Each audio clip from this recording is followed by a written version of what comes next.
মা আমার কাছে থাকে না, আমি মায়ের কাছে থাকি। মৃত্যুর কয়েকদিন আগেই এই আবেগ ঘন স্বীকারোক্তি রাহুলের। আজ সেই রাহুল আর নেই, রয়ে গেছে তার হাসি, কিছু না ভোলা স্মৃতি। ছেলের অকাল প্রয়াণে মায়ের জীবন আজ নিঃশব্দ শূন্যতা। মায়ের চোখে শুধু অপেক্ষা, যেন দরজাটা খুললেই আবার ফিরে আসবে তার ছেলে। মা আমার কাছে থাকে না, আমি মায়ের কাছে থাকি। এই কথাতেই ধরা পড়েছিল রাহুলের জীবনের সবচেয়ে গভীর সত্য। বিজয়গড়ের সেই বাড়িতে মা ছেলের দিন কাটতো ভালোবাসা, হাসি আর ছোট ছোট মুহূর্তে ভরা সুখে। শুটিং শেষে বাড়ি ফিরলেই যেন প্রাণ ফিরে পেত সবকিছু। কখনো রান্নাঘরে নতুন কিছু বানিয়ে মাকে খাওয়ানো, কখনো গল্পে আড্ডায় ভরে উঠত সন্ধে।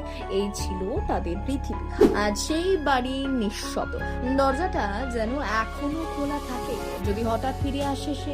কিন্তু বাস্তব বড় নিষ্ঠুর, ফেরা আর হবে না। তবু এক মা প্রতিদিন অপেক্ষা করে অসম্ভব এক আশা।